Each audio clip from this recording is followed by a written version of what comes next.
Yep. And then, just so you know, if nobody's in here after a while, we are going to let Dawn go. But you can catch her down at the locker room at that point. Yeah, 11:20. Mhm. No, it'll be 30 minutes. Yeah. Mhm.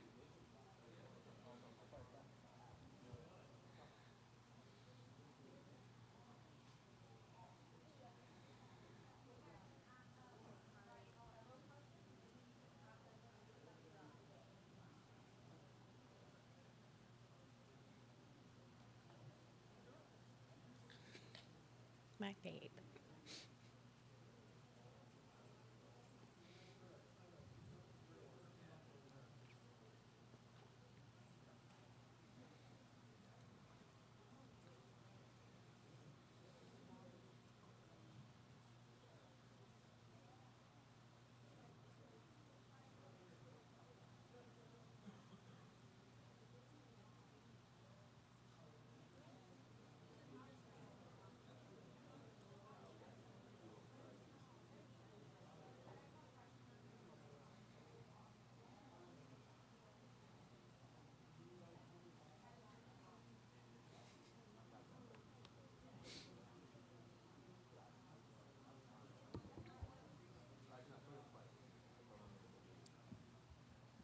Careful.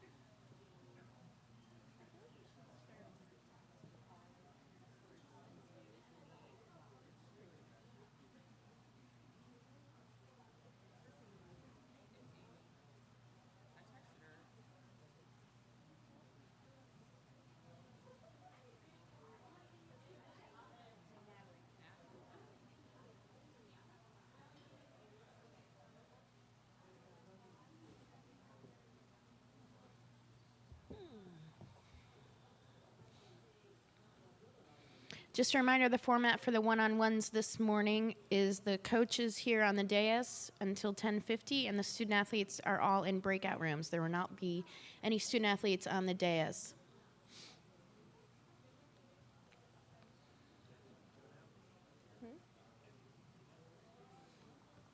No.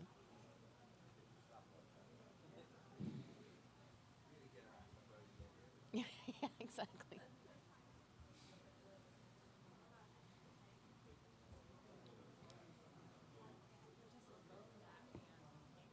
Mhm.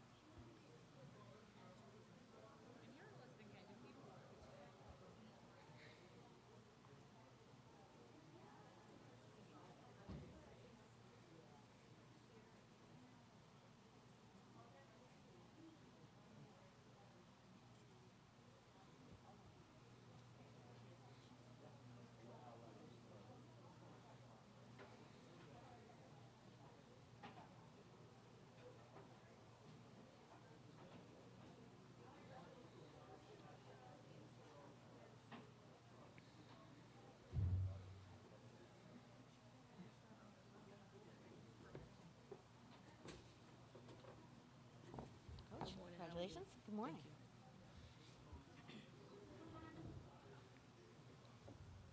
Joining us on the dais now, head coach Dawn Staley from South Carolina.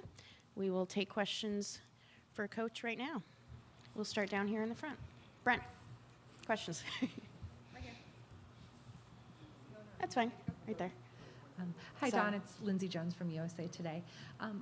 What did it mean to your program when Asia decided to commit to South Carolina? I was wondering if you could maybe take us back through the recruitment of her as kind of the #1 player in the country and just what it meant for you guys when she picked you over some of the other kind of big dog programs. I think anytime that you have the best player in the country in your backyard, I think it brings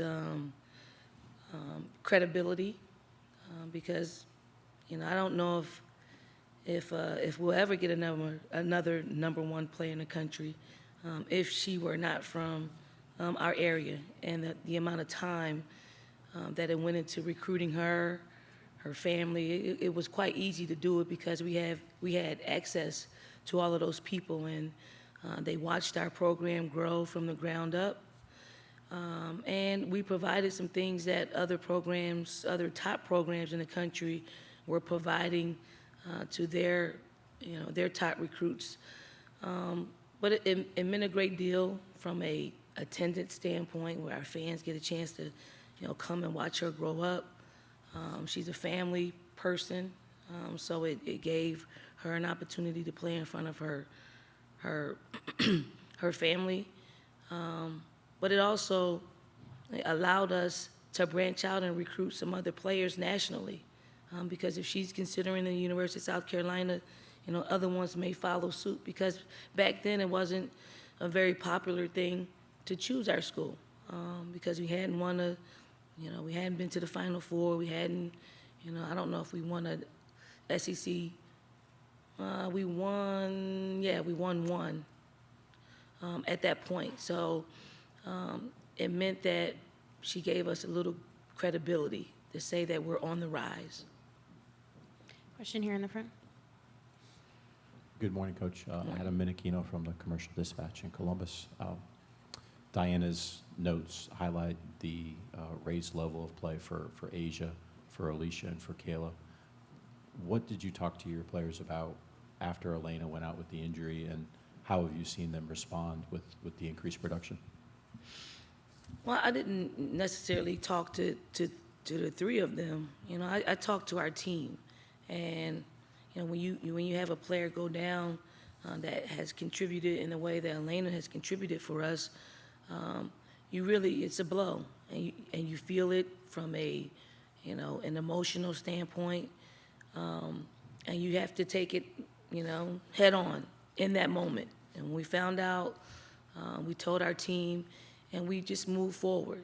It's much like, if a player gets injured during a practice, we immediately take the rest of the team down the other end, and we continue practice. And then I'll go back over and check on the injured player. But you can't show your players any sign of weakness, or, you're less confident in us moving forward. So I think you have to just stay confident.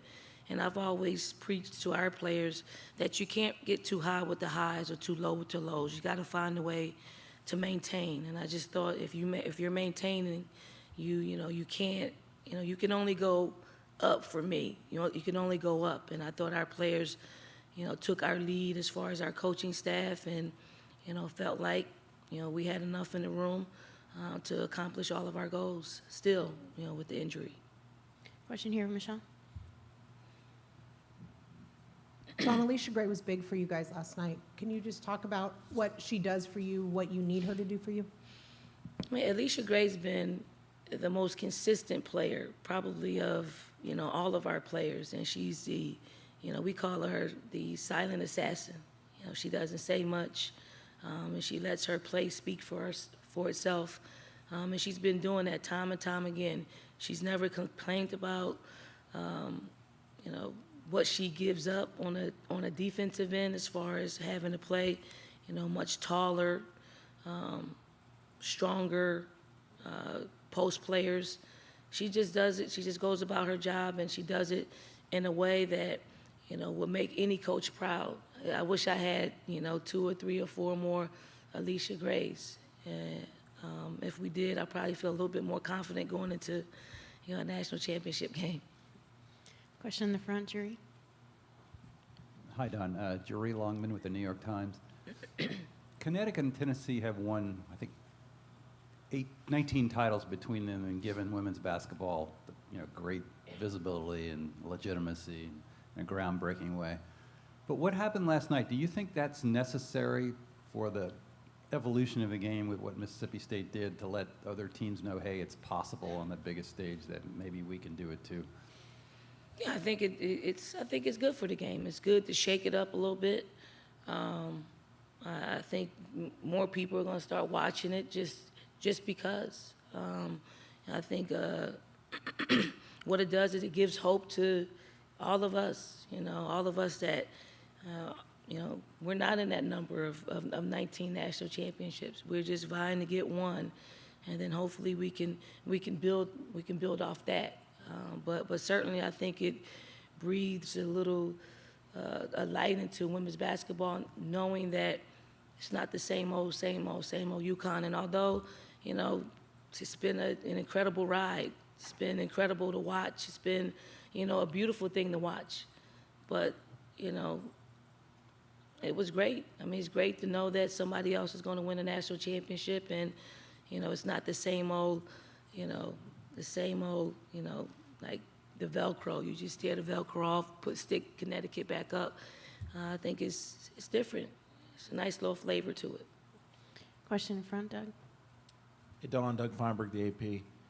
Is it make it easier for you guys preparing for tomorrow that it's an SEC battle with a team you played twice already, and things change, obviously, what they do, but your scouting report, your players already know them well, and it makes it easier than playing a team that you haven't played as much?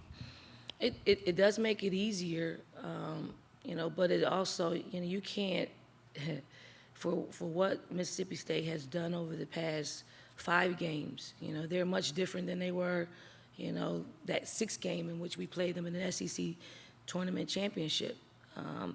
The intangible part of it is it's really hard to get our players to focus in on it. They're playing at an all-time high. They're playing with, Morgan Williams is playing some of the best basketball I've ever seen play in a player. You can't go into the game thinking you can just do the same old things. You got to give her different looks. You got to, make sure that she's not getting hot and into a groove. But as far as player personnel, we know them. We know them extremely well. And it's although you have to prepare for both of them, and we are prepared for both of them, we didn't have to prepare as much as, opponent that we haven't seen all season. Question back here in the aisle. Matt Connolly with the state. Dawn, you had played Mississippi State twice and obviously played UConn as well. Were you surprised? I think the country was pretty surprised to see the result. Were you surprised by what happened last night? I wasn't surprised because we've played them, and I've watched UConn over the past couple of years, and I think Vic has the personnel to disrupt, and he did it in a way, over a 40-minute period, which is extremely hard to stay engaged that long against a UConn team that's just a machine as far as what they're able to do offensively. I just thought they had the bigs to give them a little trouble, and they used their bigs in the right way on both sides of the ball. I think UConn had a bad day, but watching the game, Mississippi State had a lot to do with it. Question here in the front. Dawn, when you took over at South Carolina, Tennessee was still the power of the SEC and had been for decades. At that time, did you have in your mind, like, hey, this is where I want to get to be that kind of power in the league? And then can you talk about the fact now that, you and Mississippi State are here in a national championship game and have kind of replaced, if you will, the power structure in the SEC? Well, here's how I went for my coaching career. When I was at Temple for 8 years, we would get to the NCAA tournament, the first round, possibly the second round, and then we've always, lost in that first and second round, and that was really frustrating. And I thought at that time, 9 years ago, that we took Temple as far as we could take it with the players that we could get to recruit and come to Temple. Because at tournament time, we always got out-talented. We outplayed people, but they out-talented us. And I, as a coach, wanted to be a part of what's happening right now. And I just thought that making a coaching move to a bigger conference would allow our coaching staff to live out some dreams that we've wanted as coaches, and that's to win a national championship. South Carolina opened up, and it was twofold. One, personally, my parents are from South Carolina. They were born there. And then professionally, it's the platform that we needed to compete and win for national championships. We don't know that it's always going to work out that way, but I knew that we had the platform. I didn't know that, Asia Wilson was in our backyard. I didn't know Lisa Welch was in our backyard, nor did I know Tiffany Mitchell. But, it all came together quite nicely. And the fact that we had some of the top players in the country, in our state, and in the surrounding areas, made this dream come true a little bit quicker. So, South Carolina, the SEC, allowed us to be in this position, and for two SEC teams to compete for a national championship is quite incredible. Even just looking at Vic and what he's done with Mississippi State in just a short period of time, I think a lot of people don't really understand what goes into coaching young people these days, and some people don't understand what young people have to do to realize their dreams. And sometimes you got to make hard calls, and sometimes you got to, sometimes you got to gain by losing, and all that happens, But it's these moments that make you forget about, those times and really appreciate the good times and what it took to get here. Question in the back corner. How's it going, Coach Staley? My name is Jack Freiflutter. I'm with NCAA.com. The first question I had, last night as I was leaving, I saw you and some of the coaching staff were walking by the Mississippi State locker room. I'm just curious if you can tell me a little bit about, as a coach, what you saw in that locker room. I think a lot of the things that your team is going through can be mirrored by Mississippi State. And secondly, if you can, pardon the self-serving nature, I'm curious if you've talked with Bianca yet about that matchup at the lead guard spot, maybe what some of the things she might need to do come Sunday night. Yeah, we did walk by, and I looked in the locker room and, their locker room, and I just saw them very, very happy, for accomplishing something that, most people didn't think could get done. And I actually wanted to get some eye contact from somebody just to say congratulations, because, you work so hard, and you want to make sure that, you give credit where credit is due. I wanted to, congratulate Vic. I did text him to let, just to congratulate him on winning.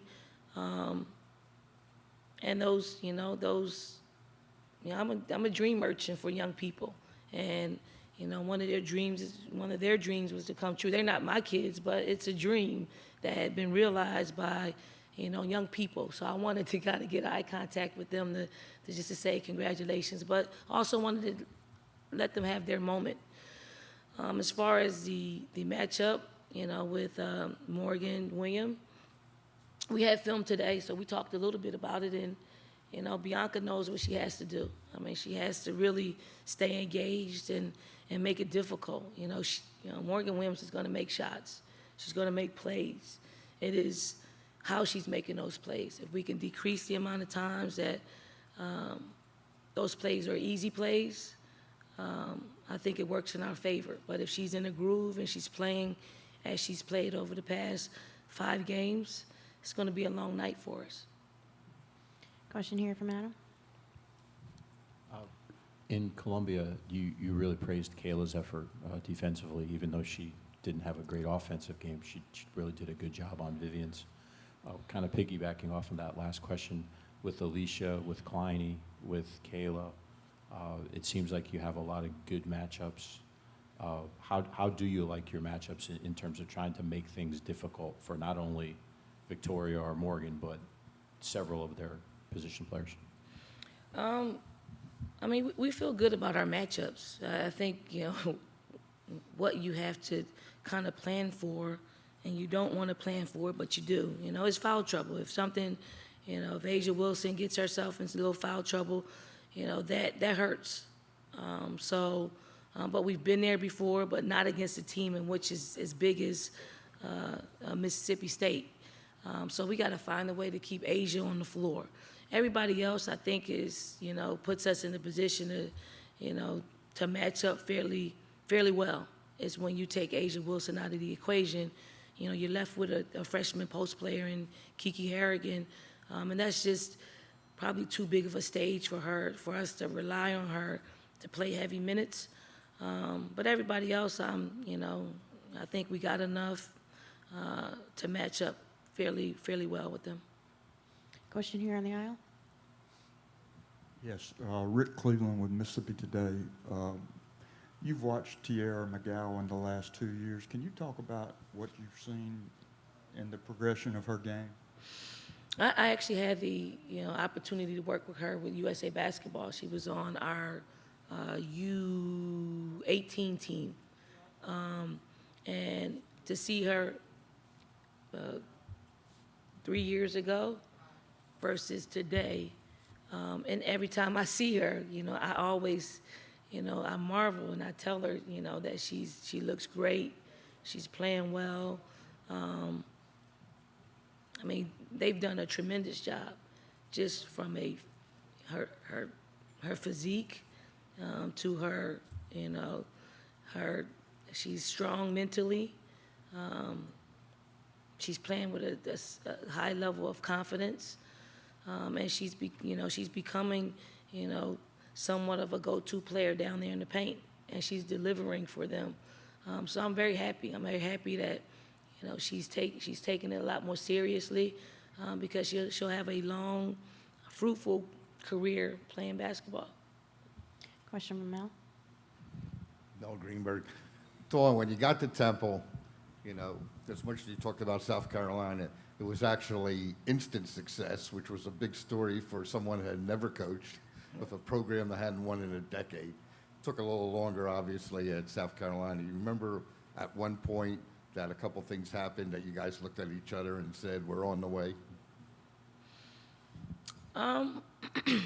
Well, probably during the Candace Dupree era, after her freshman year. I mean, at South Carolina? At South Carolina? I would say when we signed Alicia Welch is when things seemed to take off.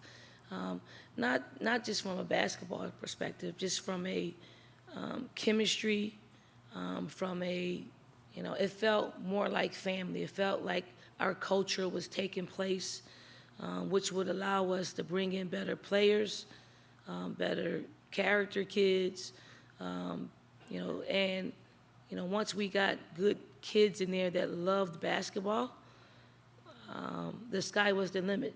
And it's opened up, so many options for us to do a lot of different things. And kids that believed in our vision. We finally got the majority of our players believing in our vision. And as any coach would tell you, you're going to be, whoever the majority of your team is. If the majority of your team is negative, you're going to have a negative team. If the majority of your team is positive and believes in your vision, that's who you're going to be. And, I think once Alicia Welch got to us, the majority of our team was believing in what our coaching staff was instilling in them. Question here from Doug. Dawn, a two-part question. Did Vic respond to your text? Did you have any interaction since last night you both won? And also, to expand a little bit on what you said before about the Tennessee and UConn's dominance for a while, how good is it for the sport seeing last year 2 new teams making the Final Four, 3 new teams making the Final Four, and this year 2 teams playing for a championship who've never won one before, and someone will be a champion for the first time tomorrow night? Yeah, Vic did respond. He was up quite early today, so he responded pretty early. He did respond. And then, as far as looking back over the year, I think sometimes we lose sight of how good women's basketball is because of UConn's dominance. But you're slowly seeing it, by having 2 new teams in the Final Four last year. And, there's going to be a first-time, a national champion winner tomorrow night. So you're slowly seeing, how good women's basketball is. And it takes probably UConn losing for you to really appreciate what's taking place over the past few years. And I'm hoping that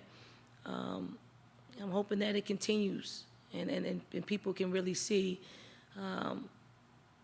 the layers, the layers that are beneath what UConn's been able to do over the past decade. Question back here. Hi, Jessica Hunt, NCAA.com. How special is it to you to be one of 2 teams representing your university this weekend, and then one of 3 teams representing the conference? I mean, it feels great. I mean, it feels great. This is what we've worked so hard for.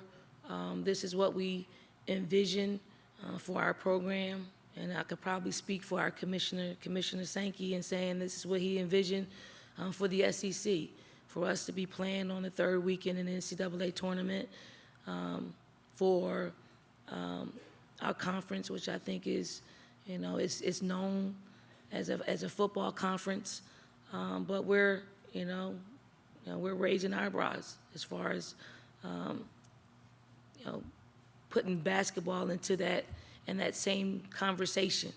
I mean, the SEC gives us an incredible platform from a television standpoint, from a, you know, just our institutions are, you know, so supportive. We want all of our sports to be successful, and they give us a platform to do that. So we're not surprised by us being here. Probably the rest of the country is probably a little surprised by, you know, what's taking place by SEC teams. Question right here. Andy Lee, WTVA Television in Tupelo, Mississippi. I apologize if this has been asked, but what do you think the difference was in the first 2 matchups, and how hard will it be to win a 3rd time? You know, the biggest difference is, you know, the margin of error was small. You know, the games could have gone either way. I mean, it took us making plays at the end. We just made, you know, 1 or 2 more plays than they did in the 4th quarter of both games. And is it hard to play somebody 3 times? It is, but, you know, for how the games played out, that could have gone either way. I mean, it's so close, you know, that you can't, you know, use that as bragging rights. And you're playing for a national championship, you know, so you got to throw all of that out the door. They're not looking at, you know, they're not looking at the SEC tournament championship game. They're not looking at the regular season game that we played. They're looking at how we are, because we're a little bit different than what we were 6 games ago. They're a lot different to me as far as scoring the basketball. They're scoring the basketball at a high rate. I think Vic's going to be who he's going to be from a defensive standpoint, so we know that part of it. It's going to come down to us, you know, either one of us sustaining runs and making plays down the stretch. Question, Mel? Yeah, Dawn, I know you probably burned a bunch of cell phone batteries out of your many followers on Twitter last night. I know she checked in after you got the Olympic job. Did you hear from the UN ambassador yet in the last 24 hours? No, I haven't heard from her yet. I hope she doesn't, because I don't want her to jinx us. We'll take a couple final questions from our junior journalism workshop. Please raise your hand and introduce yourself. Hi, I'm Lantisha, and I'm from Girls Inc. STEM. I'm from Girls Inc. Eureka STEM program, and my question is, do you have pregame rituals, and if so, what are they? Or do you have a pregame routine? Pre-game routine on the road. I don't really nap, but I do just kind of lie still and watch TV, especially if my nerves are bad. But other than that, not really I don't have a pre-game ritual. And one final question. Actually, I do my hair. I try to do my hair. That's a ritual. I don't know how that works out, though. Hi, I'm Jalen, and I'm from the Girls Inc. Eureka program. I have a 2-part question. What has been your most difficult moment while coaching, and how did you go about overcoming it? And then how have you used this to teach your players about overcoming challenges? Wow, the most difficult.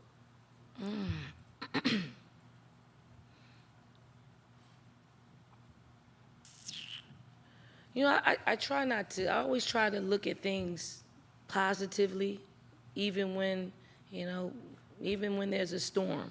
You know, when I was at South Carolina, we dealt with some transfers, and, you know, you look at the amount of work you put into recruiting someone, And when you don't feel like they trust the process enough and give you a chance to show them that, this is the right place for them, that could seem like some difficulty. But again, just like, when you're dealing with adversity, you can't allow your other players to know, how it's really affecting you. You have to, turn the page and keep moving forward. And that's probably what we've done, time and time again, like we're dealing with an injury to one of our best players in the history of our program. We didn't allow our players to see it other than it being a positive and us moving forward, no matter how, no matter how hard it was for us to kind of hurdle that, while also being sympathetic to our injured player. So, you have to turn the page and you have to, stay strong for your team, and your team will follow. Thank you, Coach. Thank you. Thank you. And South Carolina will be available in their locker room again at 11:20. Both coaches and student athletes will be available in their locker room at 11:20.